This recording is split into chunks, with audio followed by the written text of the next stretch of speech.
Aqui são as crianças, né? As poucas que tem lá, são lindas, né?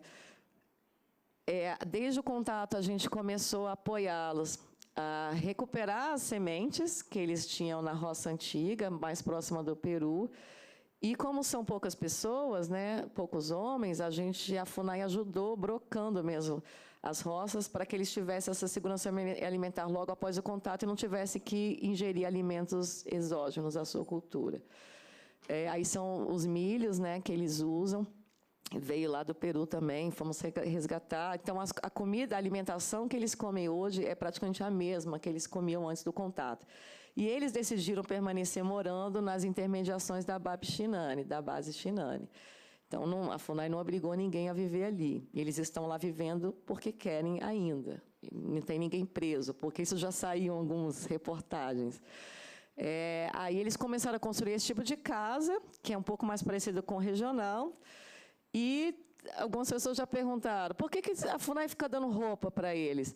Eles já tinham algumas roupas e eles moravam num lugar onde não tinha mosquito, pium. E nessa região tem muito. Então, eles precisam. No começo do contato, eles tiveram tanta coceira, inflamado, foi um negócio super sério. E aí a FUNAI, eles conseguiram essas roupas com outros indígenas, né? E aí a FUNAI está fornecendo sabão de coco, enfim, para que isso também, né? Porque ter roupa sem lavar também não adianta. Mas isso não tem nada a ver com perda de cultura ou nada desse tipo de coisa. Aí são eles fazendo as atividades tradicionais, continuaram. As atividades de mediação e esclarecimento se intensificaram nos últimos meses, porque 3 jovens decidiram ir por conta própria para a cidade. Pegaram a canoa e foram remando até Feijó, que é a cidade do Acre. E, enfim, isso também está aparecendo bastante na imprensa, né? Chegaram aí para Rio Branco, onde 2 estavam lá até semana passada, e são 2 jovens que não têm com quem casar dentro do povo deles. Então, eles estão saindo para isso. Lá não tem gente para casar. Então, além disso, são pessoas que querem conhecer nosso mundo e a gente não está deixando eles sozinhos, a gente está levando eles para todas as instituições que a gente pensa que são representativas, como polícia, cemitério, supermercado, escola, tentando mostrar que, olha, o mundo é grande e precisa de ter dinheiro, né? E dinheiro não é uma coisa que se consegue tendo só um documento, que é esse pedaço de papel, como alguns estão tentando convencer eles. É isso. Aí outras coisas novas que foram acontecendo, né? Eles não fabricavam canoas também, pediram para a gente ensinar a fazer canoa, aquela foto de cima, eles já estão construindo as próprias canoas. E embaixo é a lavando a roupa, né? Também um hábito novo que teve que ser adquirido. Mas está dando super certo. E aqui é uma foto, eu acho, que a equipe da Frente Proteção está distribuindo algumas ferramentas agrícolas. Isso é fundamental para o estabelecimento de uma autonomia alimentar. São povos que não têm renda, não querem ter, provavelmente, se tiverem, vai ser ruim. Então, a própria FUNAI está doando ferramentas agrícolas. São mercadorias restritas, com número limitado, e que também tem certas regras, ou seja, só recebe um facão novo se você trazer o velho, pilha, esse tipo de coisa, entendeu? Tentando fazer com que eles consigam se manter ali, sem precisar realizar saques, pequenos furtos, como eles faziam quando eram isolados. A gente tem avançado algumas normativas específicas para os povos indígenas de recente contato, mas ainda falta bastante coisa. A primeira delas é a nossa participação da FUNAI na reformulação da Política Nacional de Assistência à Saúde Indígena. Como vocês sabem, essa política está sendo reformulada e a questão de contato com índios isolados estava ali como uma situação especial. E com o advento dessas 5 situações de contato, a gente acha que não é mais uma situação especial. Outros contatos podem ocorrer e já tem que ter um protocolo de saúde específico. A outra portaria também, que ela está pronta, né, deve ser assinada em algum momento, que define os princípios e diretrizes e estratégias para a saúde dos povos indígenas de recente contato e em casos de contato. É uma portaria interministerial, que seria assinada entre o Ministério da Saúde e a FUNAI. A criação do Conselho da Política. A gente criou um conselho. Como existem várias questões muito complexas, criamos um conselho de especialista, que é formado tanto por pessoas da sociedade civil, do movimento indígena e da própria FUNAI, para que é um conselho consultivo para que possa orientar a FUNAI em determinadas situações. Então, tem muita situação séria que só um grande grupo de especialistas, junto, debatendo, poderia orientar. Esse conselho já realizou uma reunião. O Antenor faz parte, né? Quem mais está aqui? E nós que estamos aqui na mesa. Existe também estamos elaborando uma instrução normativa interna com as diretrizes visando a proteção física e cultural dos povos indígenas de recente contato. São diretrizes para todas as políticas que tem a intenção de guiar, né, as ações do Estado. E a qualificação do processo de consulta com os povos indígenas de recente contato. É isso, gente. Davi Copenau, Rei Taricia, Rei Derruan Sipa Faipi tá? Corri para uma rua, fora eu. É só isso, gente. Eu queria agradecer. Obrigada.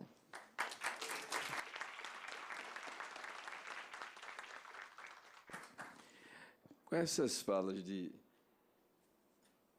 Leila, Fabrício e Clarice, que são as que têm uma vivência nesse tema, eu fico imaginando a dimensão da responsabilidade do presidente Franklin Berg e, ao mesmo tempo, precisando olhar com mais humildade ainda para o trabalho que vocês fazem na FUNAI. É impressionante. Eu sempre, e vocês são testemunhas disso, eu sempre me ponho ao lado da FUNAI para que seja respeitada e valorizada na sua luta. Mas, depois de um painel desse que a gente vê aqui assim, que é um trabalho muito mais gigantesco. Isso que está sendo feito com essa questão dos índios isolados, fora a luta pela demarcação, a luta pela proteção territorial, como são aspectos que estão aqui sendo tocados. E como disse Clarice mais de uma vez, é uma luta à qual todos e todas precisamos nos somar. É uma luta que a Associação Brasileira de Antropologia, a professora Lia Zanotti aqui à frente, já assumiu há muito tempo, e tantas outras instituições que estão aqui. Eu tenho, portanto, muito a agradecer a Clarice essa fala, e terei agora a satisfação de ouvir Beatriz Huertas,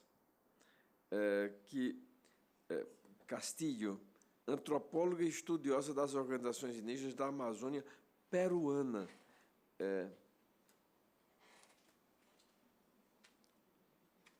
Você tem a palavra. Muchas gracias. Bienvenida. Muchas gracias. Esta cosita. Bueno. Perfecto. ¿Qué tal? Buenas noches. Tengan todos ustedes. E se alguém precisar de fone de ouvido para tradução, tem ali disponível.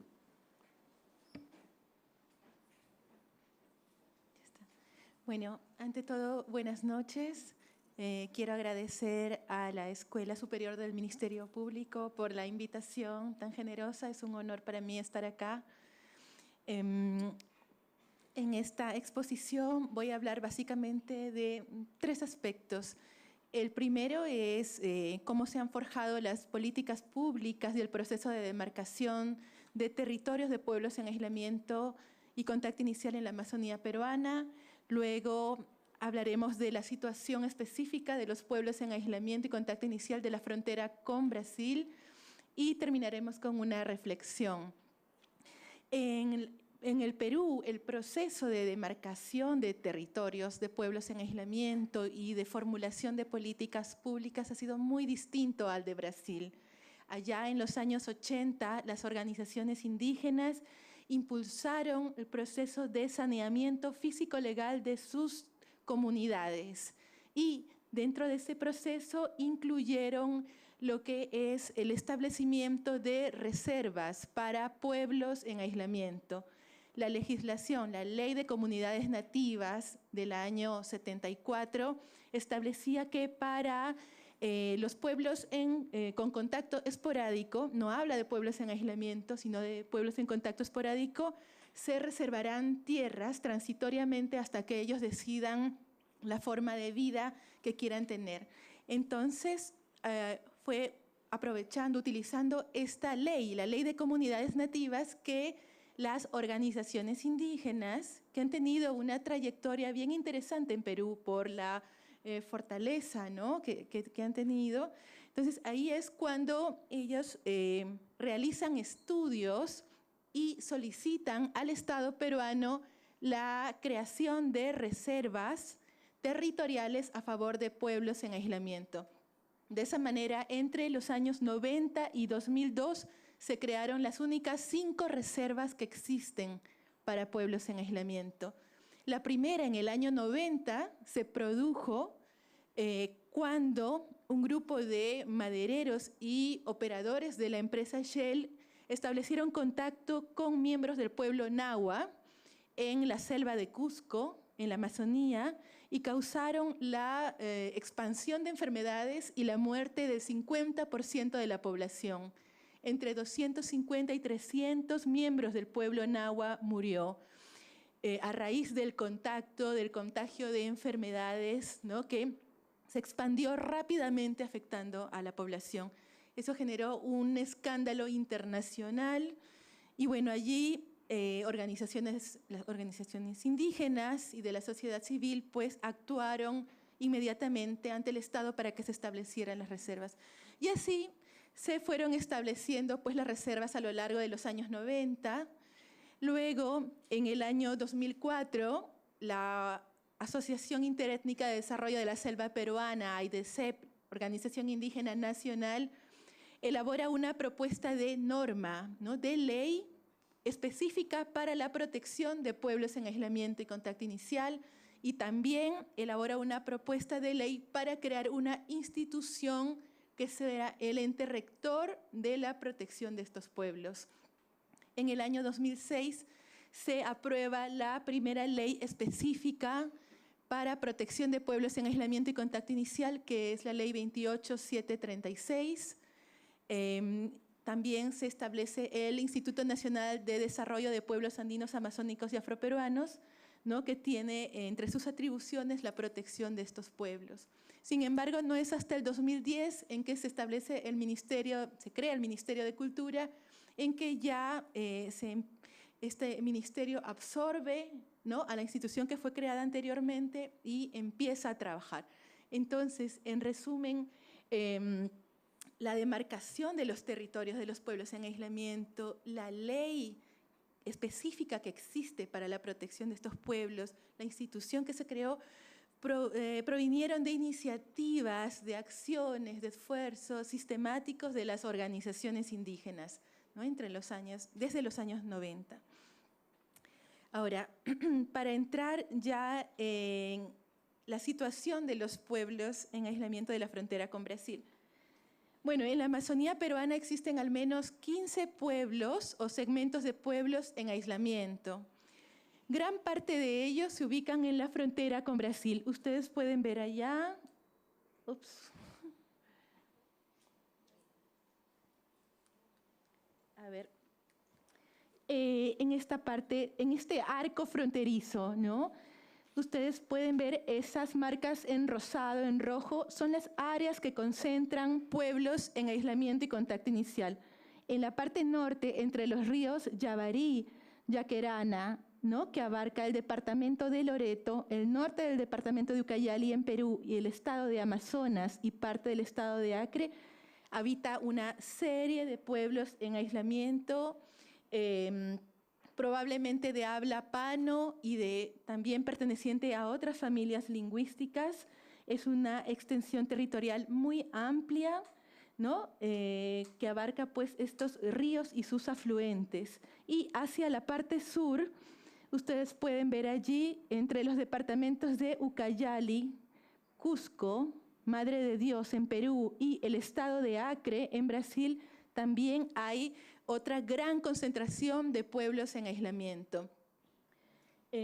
Bueno, están en aislamiento, es difícil conocer cuál es su pertenencia étnica, pero a raíz de estudios que se han venido realizando, como decía, desde en esta zona, en la zona norte, desde el año 2003, la Organización Indígena Nacional AIDESEP empezó a hacer estudios, ¿no? para identificar la presencia de estos pueblos a partir de entrevistas, ¿no? recopilación de testimonios a pobladores que habitan en estas áreas, a cazadores, a pescadores, a madereros, empezaron a recoger información sobre presencia de pueblos en aislamiento y luego se continuó realizando este ejercicio y a partir del 2013 ya fue el Estado peruano, a través del Ministerio de Cultura, quien empezó a recopilar información.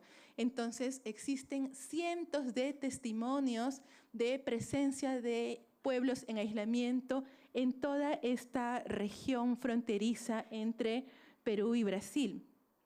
Estas informaciones pues son contemporáneas, pero también hay una serie de documentos históricos, ¿no?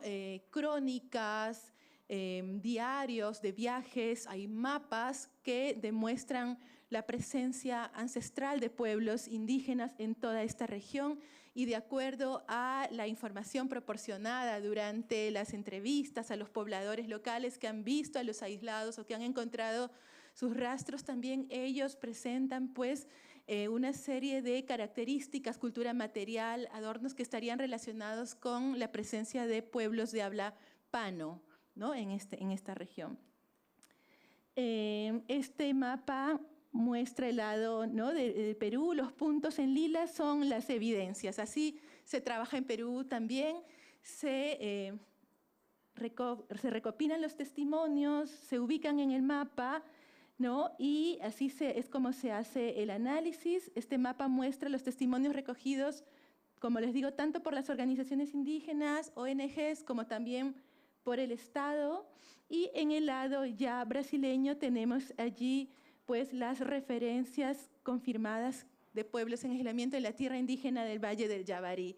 Entonces, se trata de lo que nosotros llamamos corredores territoriales de pueblos en aislamiento, que son conjuntos de territorios, territorios continuos. No es un solo territorio de un pueblo en aislamiento, son una serie de territorios habitados por pueblos en aislamiento de manera continua.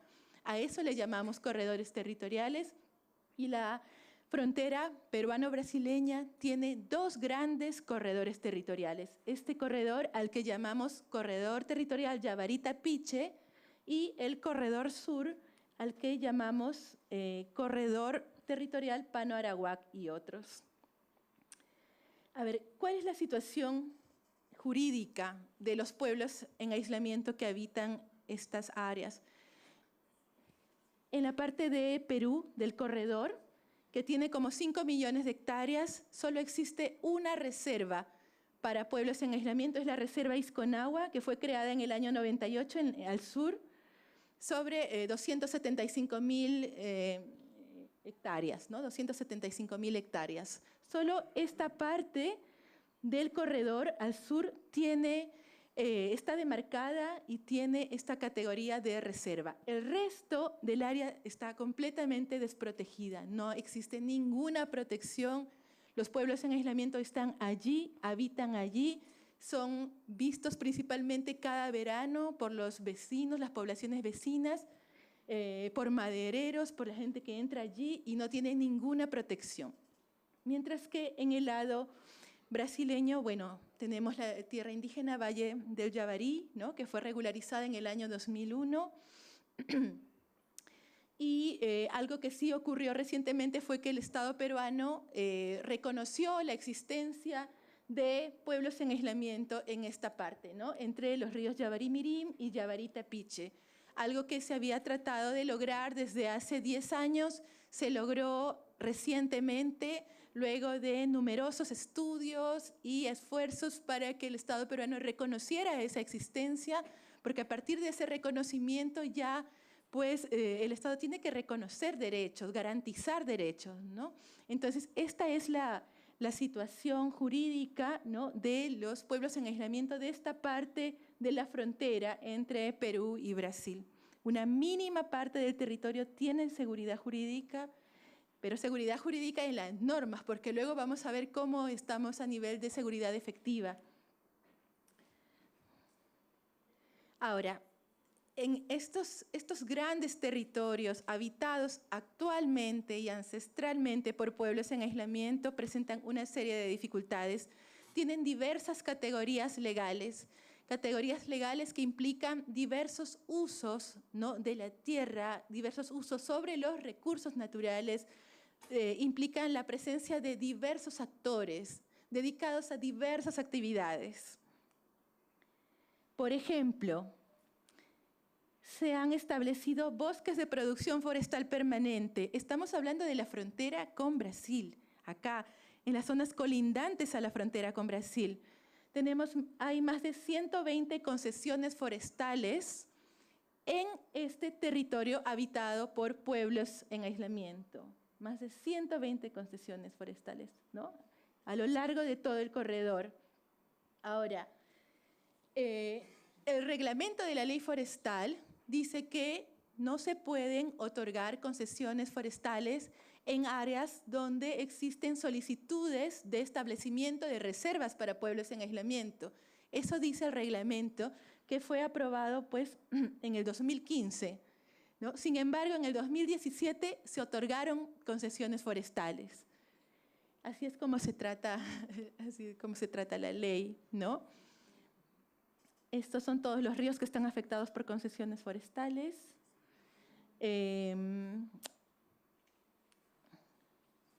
Estos son campamentos madereros, trozas, ¿no?, que están extrayéndose de este gran territorio habitado por pueblos en aislamiento. También existen lotes hidrocarburíferos. Existen 7 lotes hidrocarburíferos en la frontera con Brasil, a lo largo de la frontera con Brasil. En varios de ellos se han hecho operaciones de exploración, ¿no?, y explotación se realiza hacia el lado occidental. Ahí está el lote 137, 135, el pueblo Mayoruna, ¿no?, ha exigido al Estado peruano que anule esos lotes porque la ejecución de operaciones hidrocarburíferas allí va a tener un impacto muy grave, no solo sobre los pueblos en aislamiento del lado peruano, sino también del lado brasileño. Pero tenemos allí estos 7 lotes en la frontera con Brasil. También existen áreas naturales protegidas. Bueno, uno habla de áreas naturales protegidas y piensa que realmente deberían, pues, incorporar criterios, ¿no?, sociales que impliquen la protección de los pueblos indígenas que habitan allí. Pero esa no es la realidad. Inclusive, el reglamento de la Ley de Áreas Naturales Protegidas en Perú, aprobado en el 2001, dice, en 8 artículos, señala que se deben establecer medidas cautelares, implementar medidas cautelares para garantizar la integridad de los pueblos en aislamiento, considerando sus diversas y graves vulnerabilidades. Sin embargo, acá, miren, este es el Parque Nacional Sierra del Divisor, que se localiza en la frontera con Brasil. Toda esa zona amarilla se llama zona de uso especial. En toda esa zona está permitido realizar actividades que impliquen la transformación de los ecosistemas. O sea, se pueden realizar operaciones hidrocarburíferas, operaciones mineras, operaciones que pueden impactar el ecosistema, los únicos territorios que tienen los pueblos en aislamiento para vivir. Entonces, esa es una gran contradicción, ¿no? Una gran contradicción. Y este es el Parque Nacional Sierra del Divisor, un parque muy grande. Ahí ustedes pueden ver, abarca esta zona de uso especial donde sí se puede transformar el ecosistema, abarca las cabeceras de los ríos Yaquerana, Batá, todos esos afluentes donde los pueblos en aislamiento pues recorren, caminan, ¿no? La FUNAI tiene bastante información sobre los desplazamientos que se producen entre ambos lados de la frontera, precisamente en esta parte del Alto Yaquerana. Entonces, allí sí se puede realizar operaciones hidrocarburíferas, entre otras actividades. Esas son las categorías legales que existen, ¿no?, donde se han pues otorgado una serie de derechos, pero además hay otras amenazas, muchas amenazas más, que tienen que ver con la existencia de carreteras y caminos forestales y proyectos viales. Hablábamos de la existencia de más de 100 concesiones forestales. Para la explotación de la madera, los empresarios, ¿no? Los que tienen concesiones, pueden abrir carreteras. Eso está permitido. A través de las carreteras, pues ingresan a las concesiones, transportan la madera. Pues bien, existen, ustedes pueden ver en la parte occidental de este corredor de pueblos en aislamiento, en marrón, una serie de carreteras forestales que han sido abiertas por pues, los dueños de las concesiones forestales. En muchos casos, estas carreteras, la extracción forestal está asociada al cultivo de la coca y al narcotráfico. Estas carreteras están avanzando desde el río Ucayali, ¿no? Hacia el interior del corredor, hacia la frontera con Brasil. Están avanzando rápidamente y además existen proyectos viales. Esa línea roja al norte es el proyecto de carretera Genaro Herrera Angamos. Uniría el río Ucayali con la frontera, acá en territorio Matsés. Este proyecto vial ya tiene el estudio de factibilidad aprobado y en estos momentos se están realizando los estudios definitivos ya para iniciar la construcción, su construcción. Esta carretera cortaría el corredor de pueblos en aislamiento en dos, puesto que los indígenas en aislamiento se desplazan desde el norte, desde el Yabari Mirim, hacia el río Galvez, ¿no? Atravesando es lo que ahora es una trocha, ¿no? Atraviesan esa parte. Y luego hacia el sur tenemos otros proyectos viales, el de la carretera proyecto vial Pucallpa Cruzeiro del Sur. Los impactos que generan las carreteras son muy conocidos, principalmente aquí en Brasil, donde ha habido un avance muy grande en ese sentido, ¿no?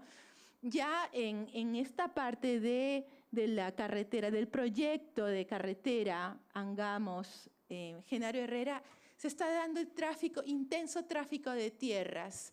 También se está avanzando con los cultivos de coca. Hay un avance de cultivos de coca que proviene del Ucayali, ¿no? Desde el Ucayali hacia la frontera. Y bueno, hay una situación de mucha preocupación por la celeridad con la que está avanzando este proyecto de carretera que tiene el respaldo de las autoridades locales, provinciales, regionales, del Ministerio de Transportes y Comunicaciones, ¿no? Entonces hay profunda preocupación debido a estas carreteras, proyectos de carreteras y carreteras abiertas por gente que trabaja en concesiones forestales. Otro gran problema que se presenta en este corredor, Yabari-Tapiche, corredor fronterizo, son los cultivos de coca, la deforestación. Esta es una foto de la deforestación que está ocurriendo en una reserva para pueblos en aislamiento. Es la reserva Isconagua. De acuerdo a la ley 28736, las reservas para pueblos en aislamiento son intangibles.